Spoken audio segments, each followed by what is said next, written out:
check with you. Are you seeing the full PowerPoint slide, or are you seeing the presenters mode? I am seeing the presenters mode, not the full. Okay. How about now? Beautiful. Okay. All right. Not as good for in here, but we'll deal with that. I mean, you can put it back the other way. It's not horrible that way either, just so you know.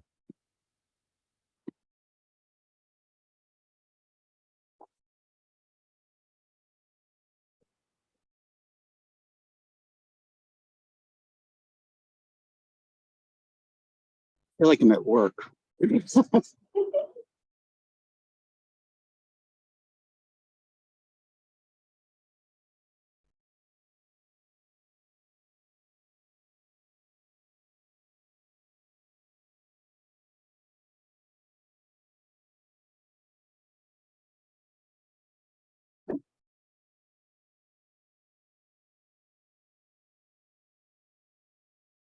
Okay. And are you back to presenters mode? Yeah, correct. I don't have full screen. I can now it's full screen. Yeah. All right. So I think we'll go. It's a few minutes after 6. I'm Tony Salvaggio.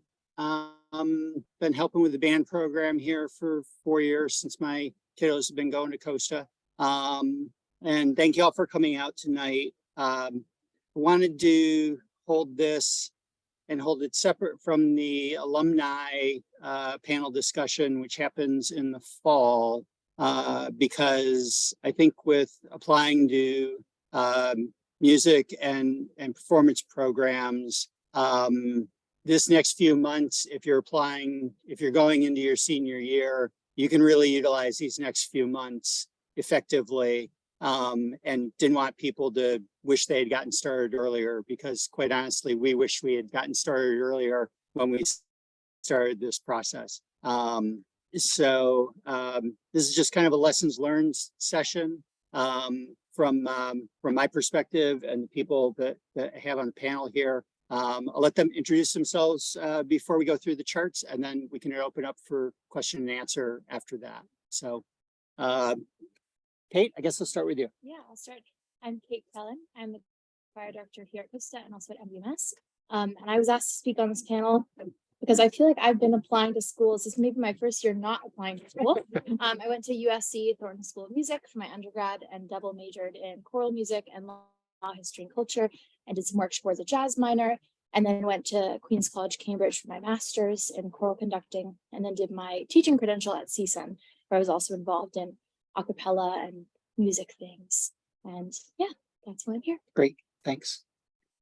I'm Mickey King, and my son Trevor is an alum of Costa and is now a freshman at the Eastman School of Music, and it's a wild ride.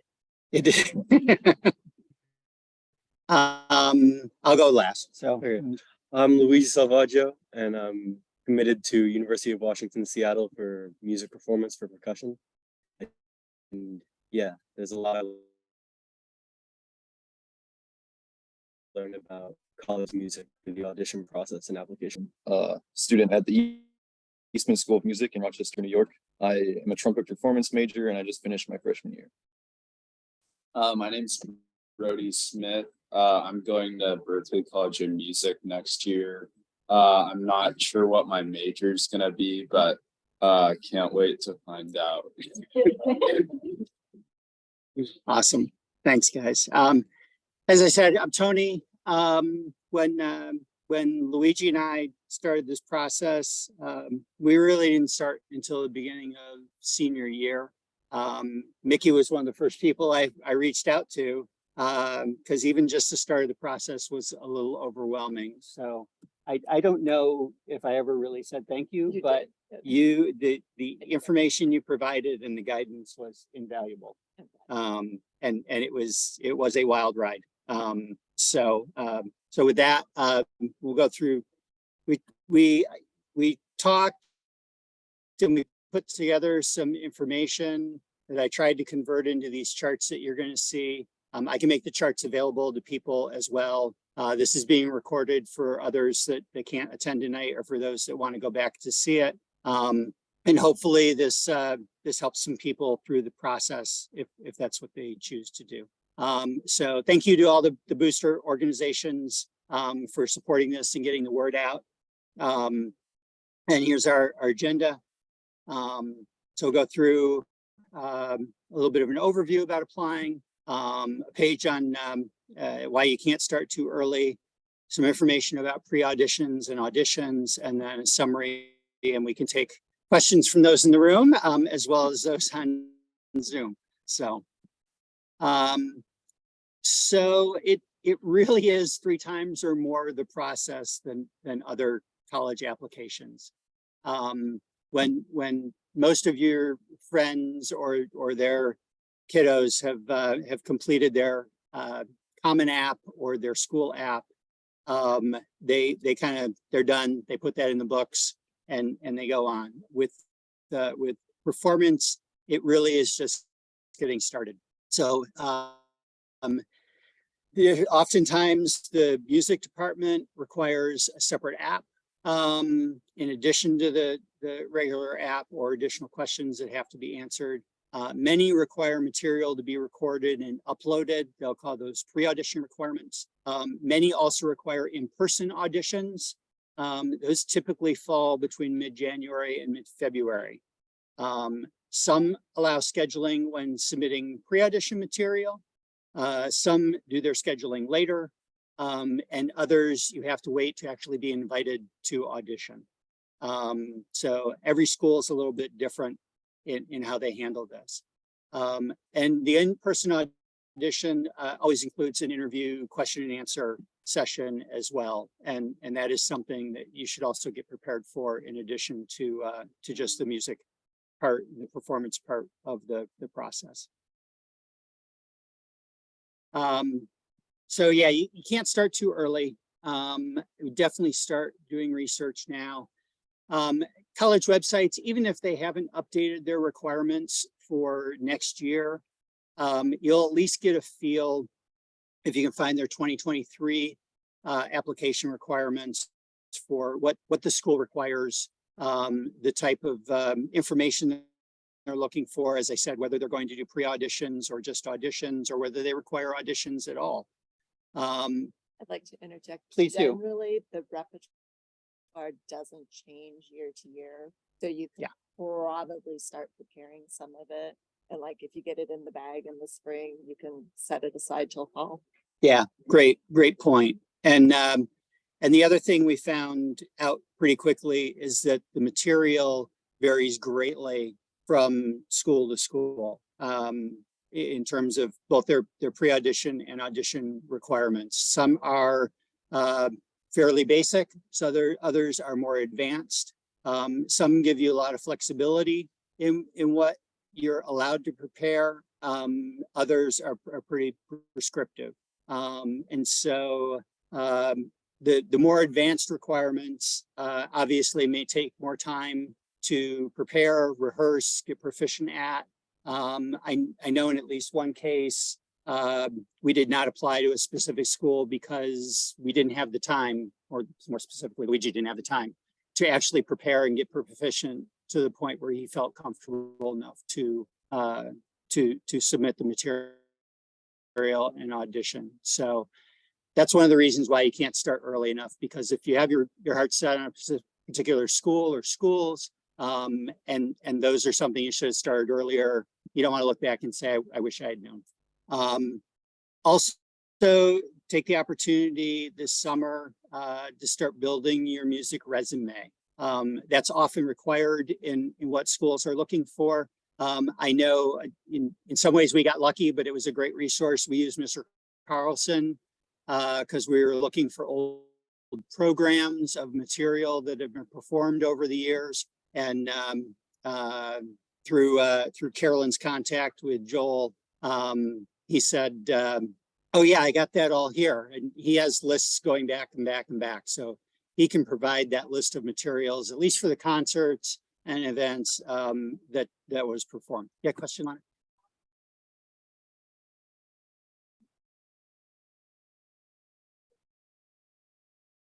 think we just went back through high school.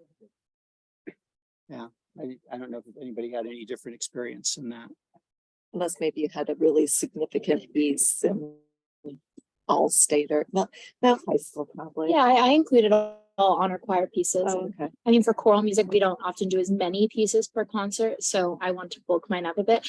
For vocal auditions, they often ask for 2 contrasting pieces for your pre-screening and also your in-person audition. Most of the ones that I did, they let you pick the first one in the audition, and then the second one they choose. So I'd highly recommend picking your best one, because if you don't, they might not pick your best one, and then you'll regret. I learned that the hard way, because I didn't get to show off what I wanted to show off. So you typically bring one in English, one in a foreign language, one faster, one slower, and just be prepared to be memorized. They might give you feedback on it, and they might want you to improve things. Some schools I know had a theory exam as part of it, and some just had you sing. Some I didn't even talk in. They didn't interview me. To me, that was a red flag that they didn't want to talk to me at all. So. Some schools offer summer music programs, which is a great way for students to check out the program, the professors, the campus. I know Brody, you went to Berkeley last summer, right? Yeah.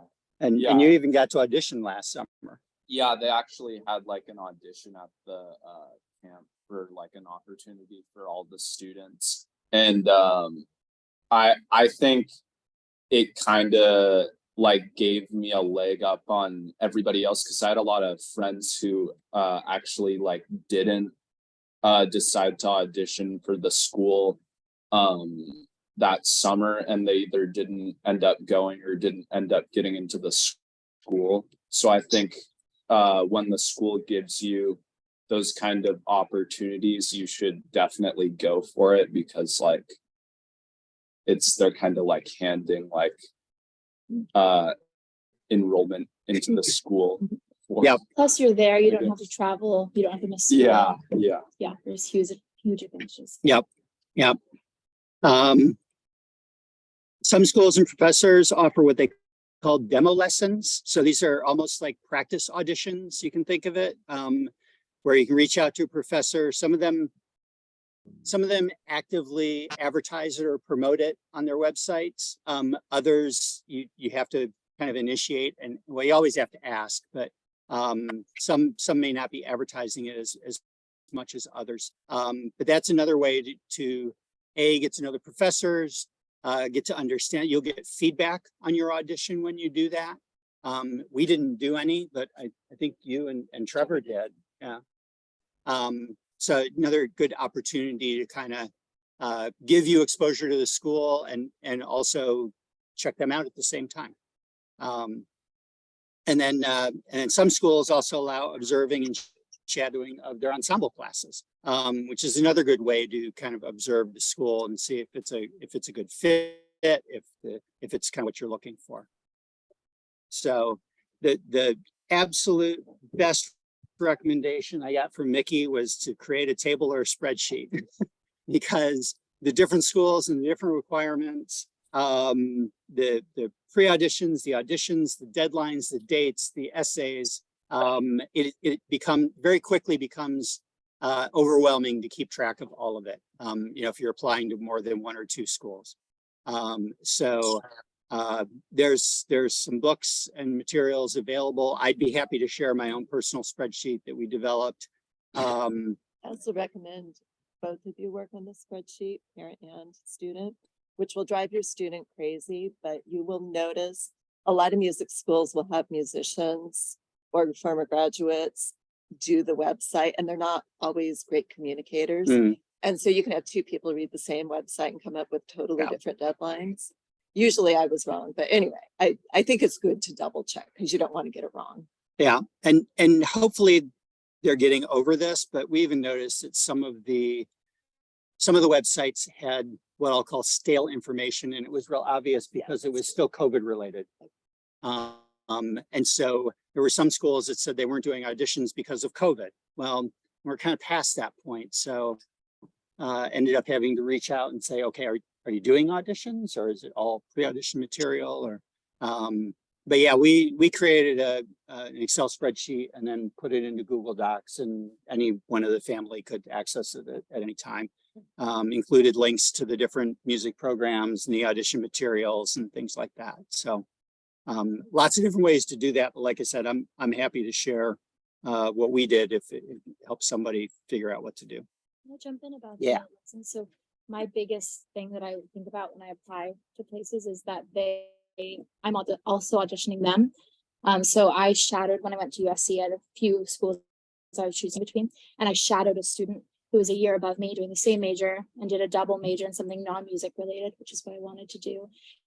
And doing like a day in her life meant more than anything I could have done at any other school. Plus, I was in a music performance major. I mean, I still did lessons and ensembles, but I was a BA rather than a BM. And for my friends who did BM, I have a friend who just finished her 3rd degree at USC in bassoon performance. For her private teacher was her USC experience. So thank goodness she took a lesson beforehand, because what if she hadn't liked her teacher and that was her USC experience? My USC experience was many different professors, but for her, that person she's been with for 8 years. So highly recommend go and have a lesson with them, see if you like them, see if you gel, see if they teach you something, go to their band rehearsal, go to their choir rehearsal. Do you enjoy being in that rehearsal? Are they singing repertoire that excites you? Because you could apply, like, so I auditioned at Yale for my grad school and I hated it, absolutely hated it.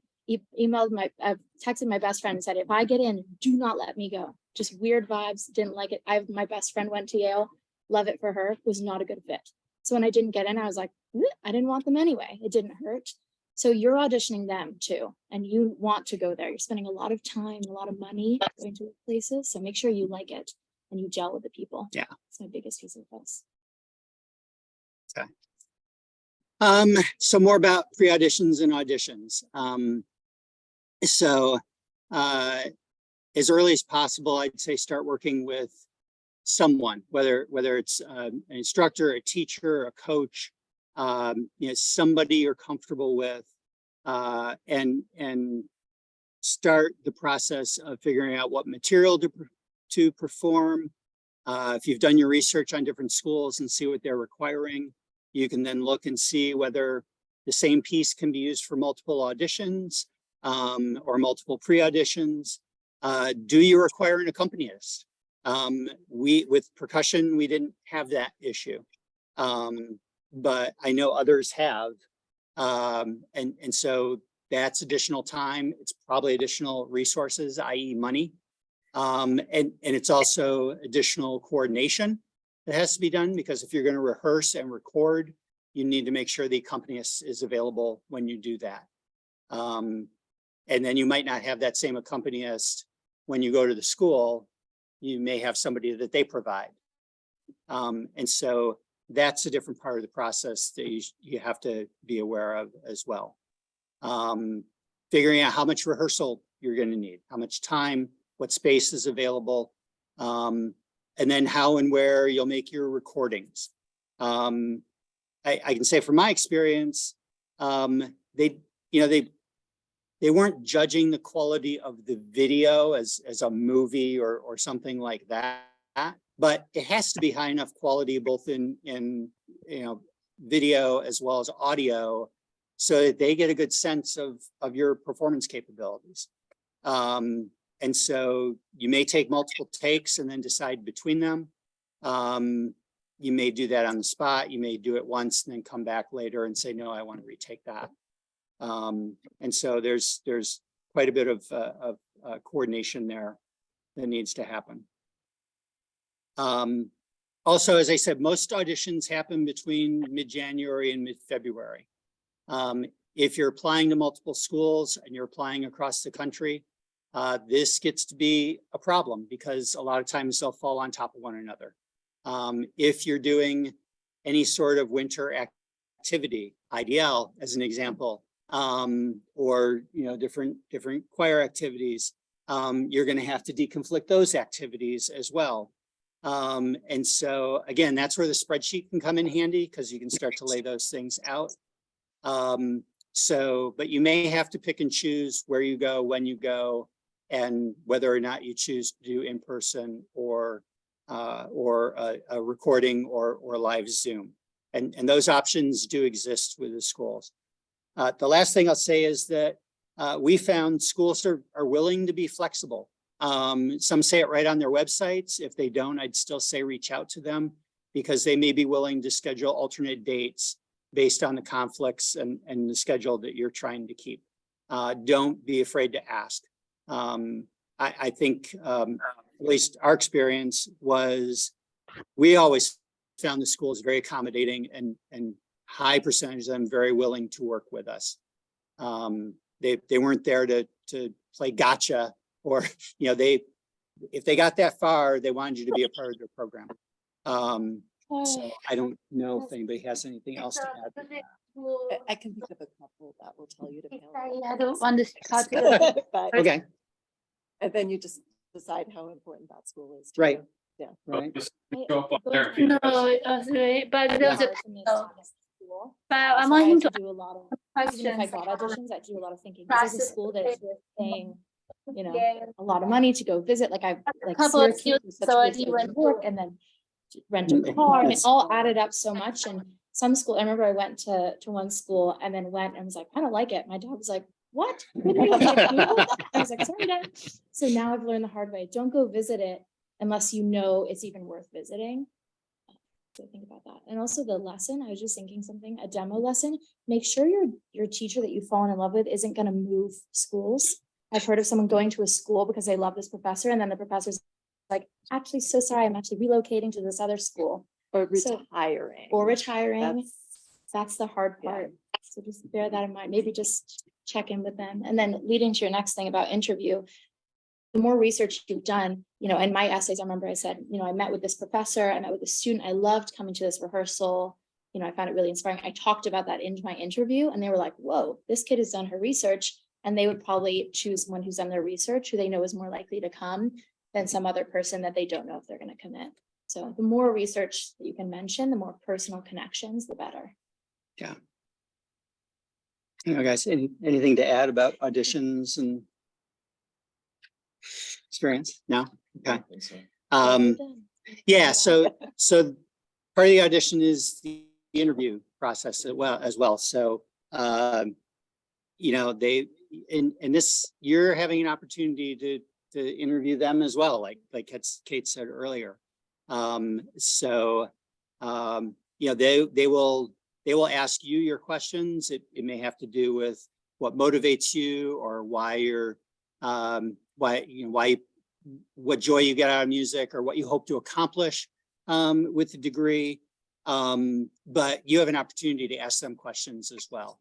And so think through that before going into those auditions and you'll have a much more positive experience. I think you may not agree, but I think the auditions that you did, I think the interview part of the process for you and the teachers was just as important and led to some of the opportunities that you got along the way. Yeah, I mean, that you said having questions for them. I always had a couple of questions prepared. The audition is kind of their chance to see your musical ability. The interview, I like to think, is kind of your chance to see their teaching ability, and also like Mrs. Krellin was saying earlier, just your ability to like hang out with them and be cool, because you're spending a lot of time with these professors. That's a really important thing. There's also some logistic questions that are good to ask. I know in choral music, going for grad school and for orchestras and things, how many of the spots are filled by grad students? You know, if you go and you're like, wow, I can't even join the orchestra because all the spots are taken. It might be better to go to a school that's less prestigious, but you can actually play or actually sing or actually get on the podium. There's some programs where they have 15 master's students all trying to conduct, whereas I'd rather be in a program with 4 and I get, you know, 25% of the time. So ask some logistic questions. Yeah. You know, it will throw them off guard, but you need to know these things before you go. Okay. So it can be overwhelming or a wild ride, as Nikki said. But starting early, having a plan, keeping a spreadsheet, you know, all that can help minimize the stress and the anxiety and the chaos of it. there's lots of help and resources out there.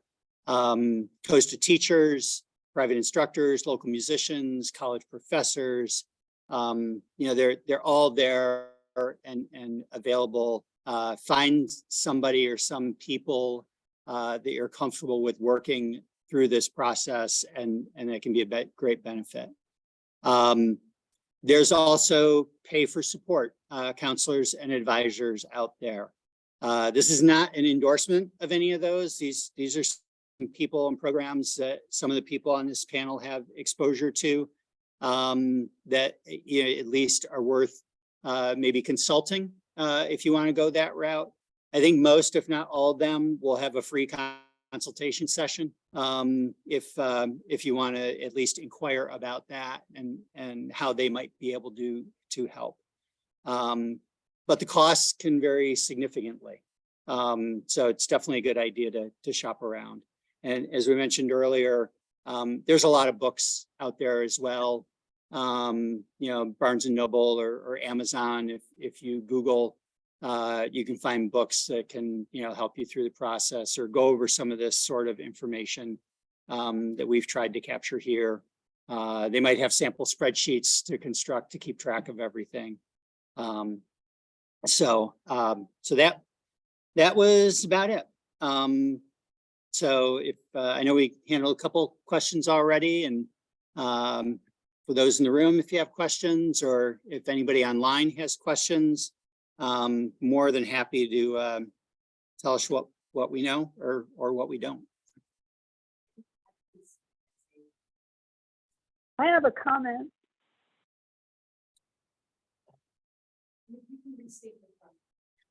Yeah, so I'm sorry, Lana, your question.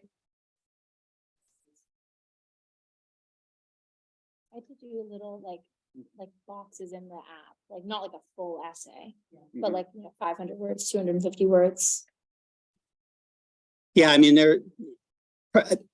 as I remember anyway, a lot of the separate music school applications came with separate essays that you had to write. But yeah, like small ones.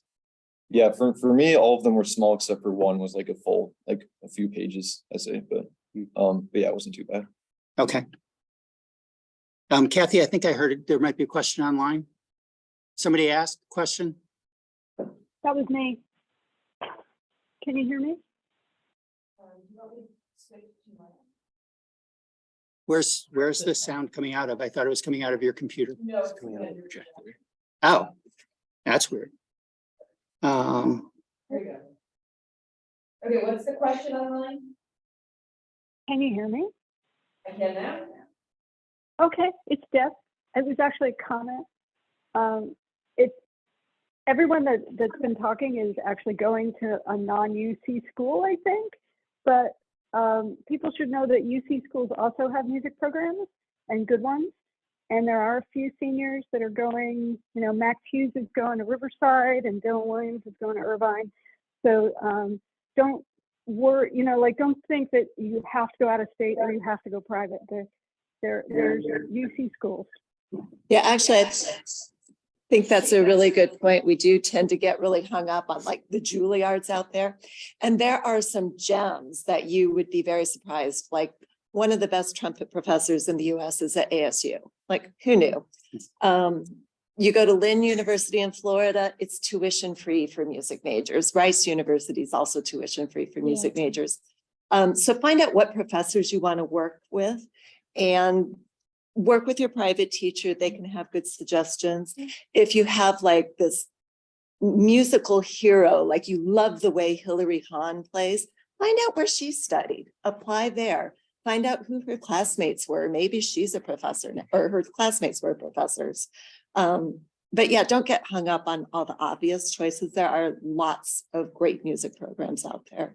UCs are great. The Cal States, I did my credential at Cal State Northridge, amazing music program, so great. And I just didn't even know about it before I applied. Yeah, it's great. Oh yeah, I know me and Luigi both applied to UCLA. And I really liked their music program they had there. They have like jazz performance majors and a lot of different like music performance things, but also like ethnomusicology and other like music based things. And Luigi knows about that also. Yeah. For like non-music classes in high school, like how far does that go? Like what classes are recommended to take in high school that would help for like a music college that maybe aren't necessarily the obvious music classes? Like what math should I take? What history is like, does any of that matter? And if it does, how important is it? So I'll say this, what we learned along the way was just because you might pass an audition or be accepted by the music school doesn't necessarily mean you're going to be accepted by the university or college. They're separate, pretty separate review processes. And as a matter of fact, UC Irvine held an info night for people who were applying or considering applying to their music school. And they were very, very direct. And they said, when we audition you and audition everybody, they basically said, we'll take the students that we think pass the audition, and then we hand that off to admissions and they do their thing. We're out of the process at that point. And so I think it's as important to apply to the school as it is just to music. Now, it might be different for schools such as Berkeley or Rochester School of Music, which are more music focused. Maybe they put a little different emphasis, but I still don't think, getting poor grades or taking, you still have to meet the minimum requirements to get into the schools. Along those lines, one thing to consider if you're earlier in your Costa experience is senior year can be really intense, especially if you're applying to music school. So you need to balance keeping your pedal to the metal so you look great academically, but you also want enough free time so you can practice and record and write your essays. So think about how you want to schedule your senior year. What would you say, Trevor? Heavy on academics or go light? I'll probably lighter than, I don't know. I definitely kept my senior year a bit lighter than my junior year, and that ended up being a good decision. So, yeah, because all of this can be pretty time consuming. I never had any schools care about what other classes. I mean, I also did a law major, so they cared for that. But I just wanted to do like as many APs or things to just get my gen ed things out of the way. I didn't end up getting my jazz minor, but I took all but like one unit. But I just wanted to get the other things out so I could just take jazz voice stuff for fun. So I just did it to clear units. But I never had a professor be like, why didn't you take top level math? For choir, having languages is great. Because I'll often ask you to sing French, German, Spanish, Latin, English. So having some background in that is good. But, yeah. So Asan, I see a question you wrote in the chat, but I think I think Logan just asked that as well. So any other questions? You can type in or come off mute. Yeah. Trevor, since you're already in music school, what's like a typical week like for you? Like balancing practicing and other classes you have, like what does that look like for you? yeah, so we have large ensemble 3 times a week for like 2 hours. I have a brass quintet that meets every week, and then just like other classes. And there ends up being like a decent amount of time for practicing left. It really just depends on how you structure your schedule. Yeah, I don't know. There's a lot of freedom kind of to make it how you want it to be. How many hours a week do you think you have to practice outside of your class? You're very yeah, there's definitely a variety of like how much people practice. But usually there's a way to like practice as much as you want to if you like structure everything the way you want to. Yeah, I think as a music major, your hours are often much more than your friends across campus. I know my roommate that was like a biology major have 4 classes total. like a semester, or maybe 4 unit class. And I had my choir, which was 8 hours a week. That was 1 unit. My jazz choir, that was 8 hours a week. That was 1 unit. And my lessons. So like I was taking 23 units my junior year. And it was like, I was sometimes 8 a.m. to 12 to midnight doing a cappella and different things. But it was, similar amount of units. It just felt really unfair at times, but also incredibly fun. Also, as a sort of like thing on behalf of me, Mr. Carlson, Mr. Park, if you're going to ask for teachers' help, the earliest you can ask, the earlier the better, for letters of rec, all of these things for help with audition songs. I had a student who came to me last year and said, I'm applying for college for music. My audition is due tonight. What songs do you think I should do? And I was like, okay, vocal ensemble, have a good rehearsal, 1 second, went and grabbed the book, and she got in, like it worked. But it was like, like if you asked me even a day before, I could have like gone through my files a bit. And also like, you could hire a counselor, but I might know a professor at, Berkeley. I know people at some of the big schools. I can just, text them and get you in the door that way for free. So just ask people in advance. I'm more than happy to help. Even with instrumental stuff, I have quite a lot of connections there. Just the earlier you ask, totally happy to help, but don't give me like 24 hours notice.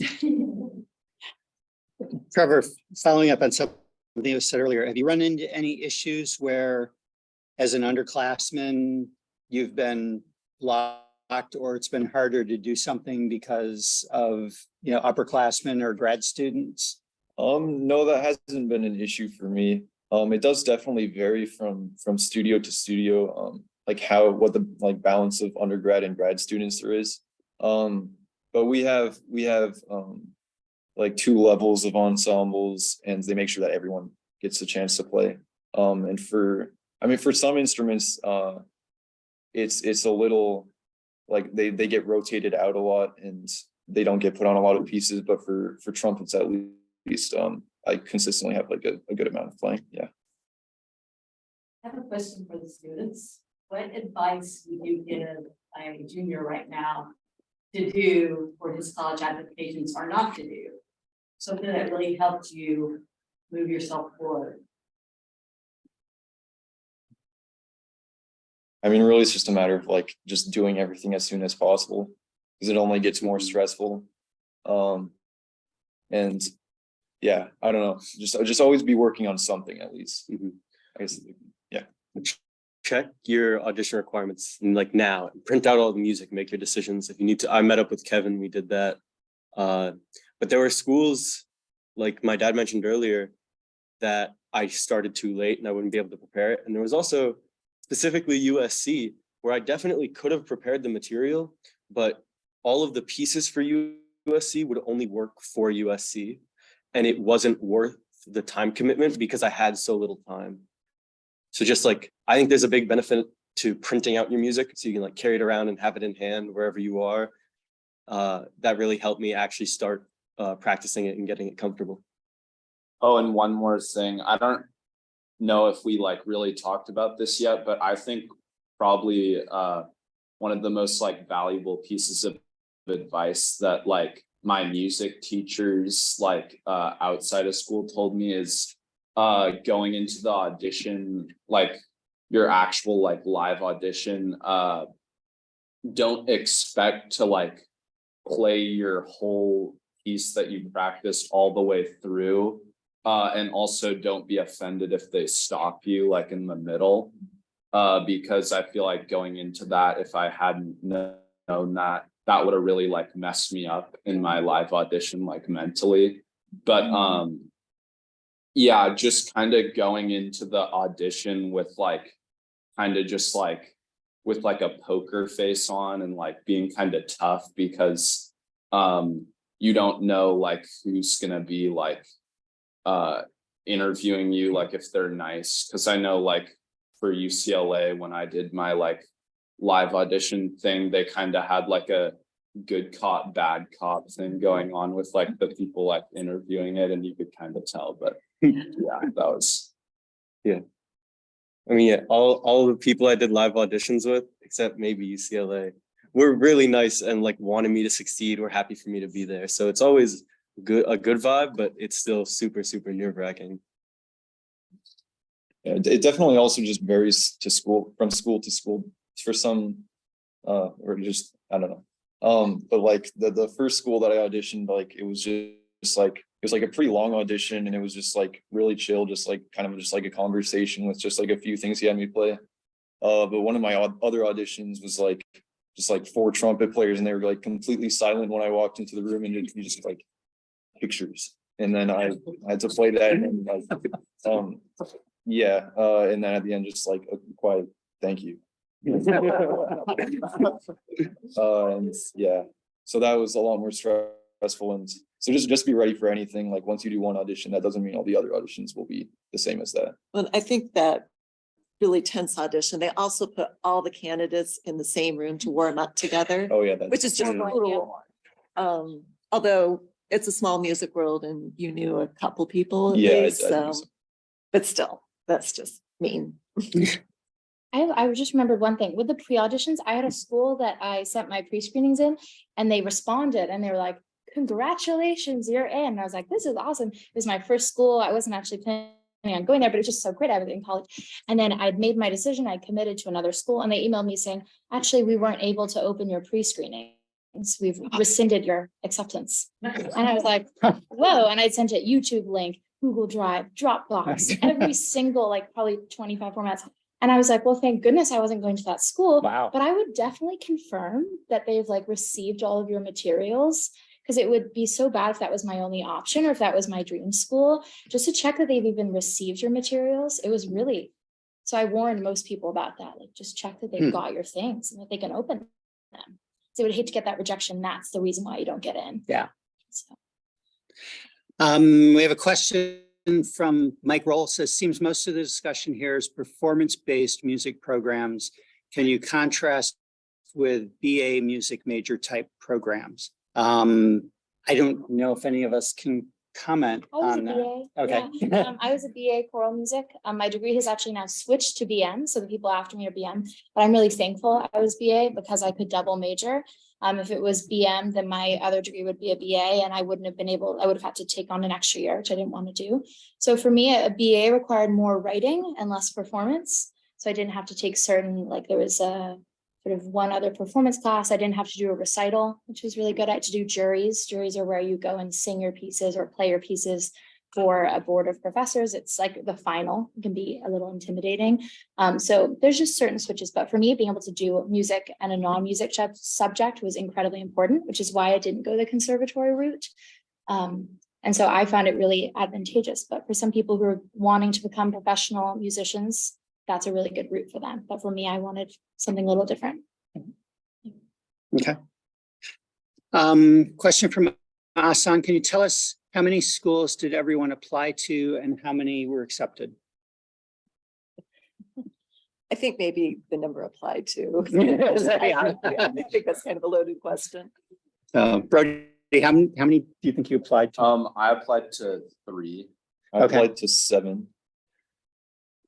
Of around 11, probably. Yeah. And that ended up being a lot. Oh yeah. It ended up being a lot. I applied to about 22. Yeah. But again, some were for law and some were for music. And then for grad school, 3. Yeah. Do like out of school, like youth ensembles, like if you go to an out of school orchestra, does that affect anything? Or is that more just for like the learning experience to play in an ensemble? It's definitely a good thing to put on your resume. Yeah. They have you put together a resume of like ensembles you've been in part of and music stuff you've done. So Yeah. And it can be kind of hard to like fill up a whole page of things for that. So the more things you do, the better.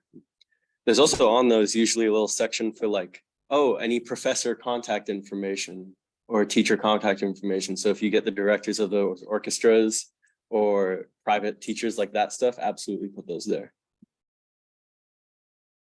Okay. Another question, can you ask them to address music production if anyone on the panel knows anything about that?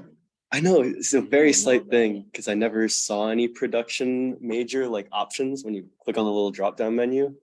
I looked into it for Washington specifically because I was interested. Oh, are there production classes? Can I get my credits that way? The only thing I found at Washington was an online program. It's definitely I would look before college, like now, if you're an incoming junior or an incoming senior, in addition to college, if you can, I would look at like independent programs for production.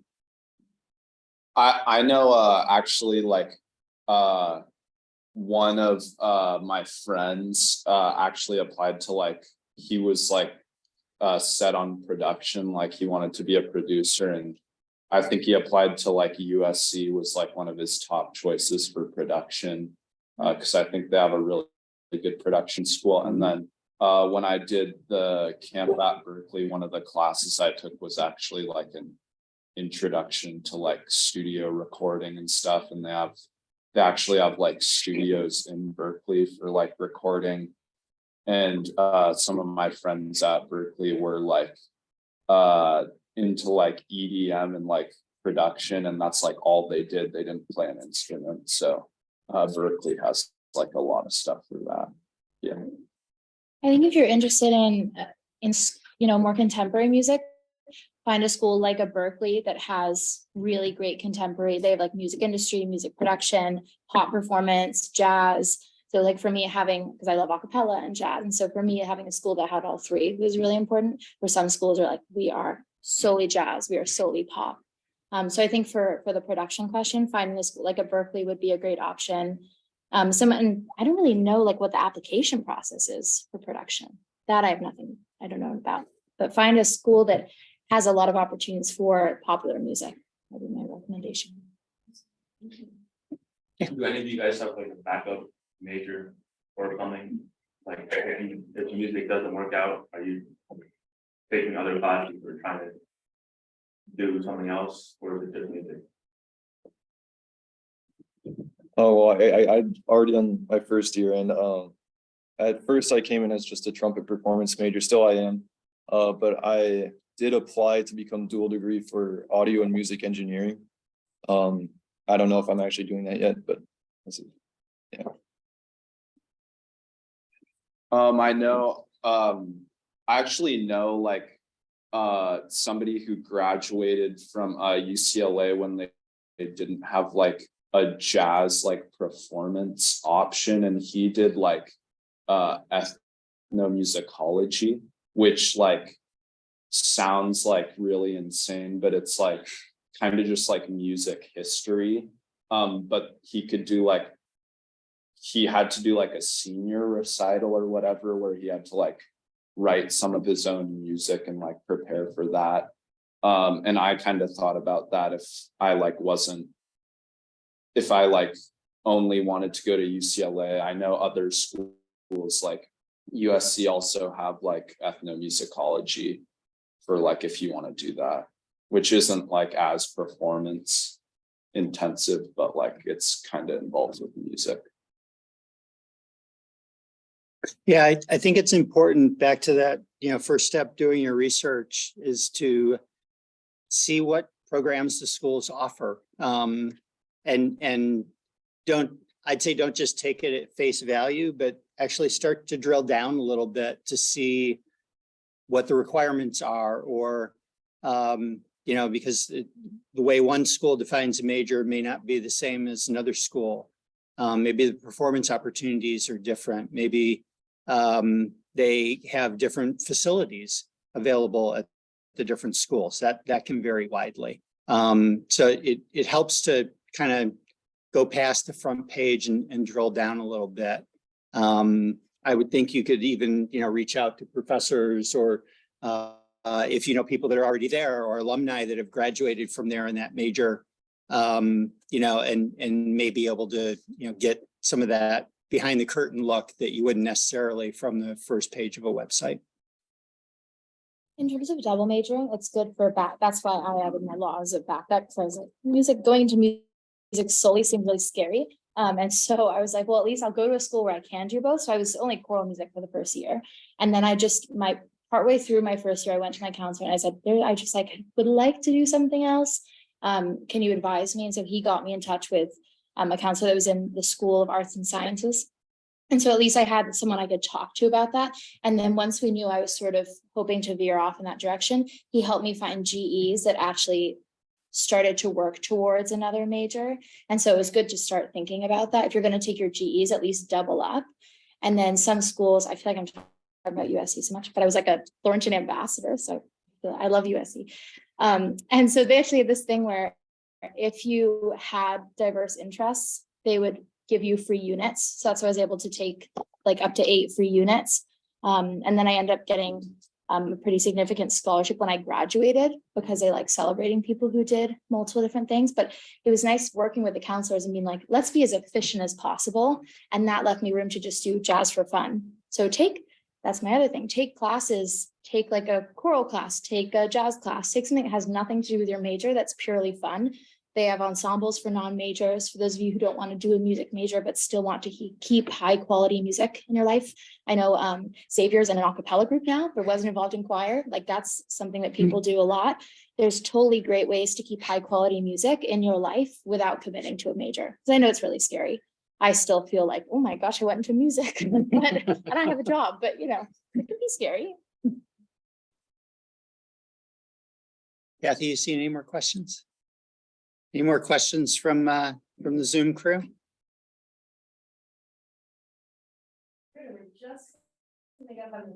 Yeah.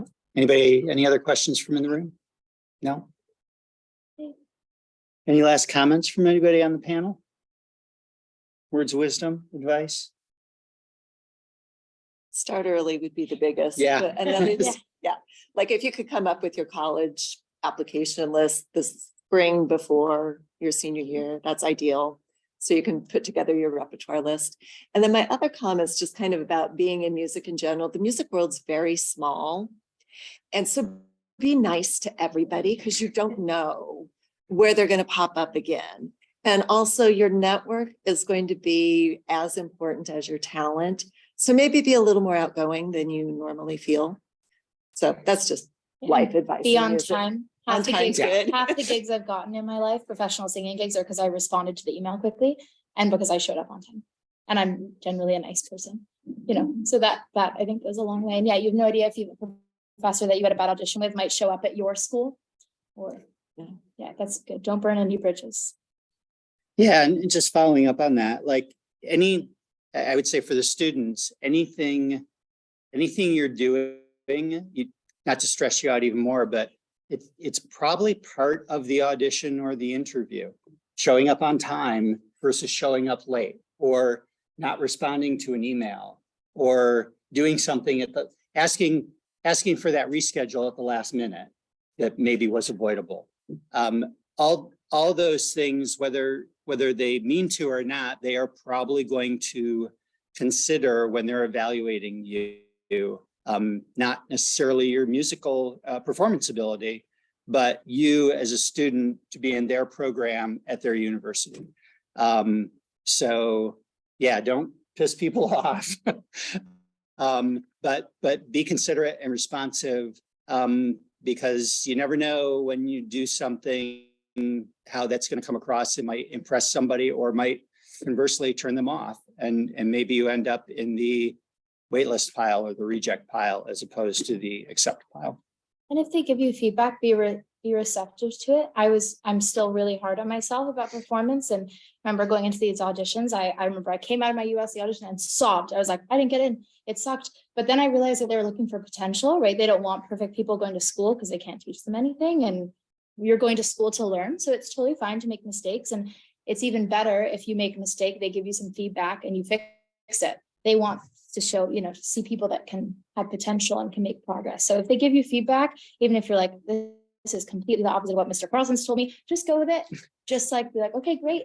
Showing that you're adaptable and teachable, I think is big. Huge. Yeah. Okay. I think that's a wrap. Thank you, panel. Thank you very much for agreeing to participate and sharing your wisdom. Thank you all for dialing in. I hope this is helpful to some or many, and it was worth your time. So I think that's a wrap. Thank you so much. The insights were so helpful, and it's nothing that we would have ever figured out anywhere else. So thank you for taking your time and staying late today.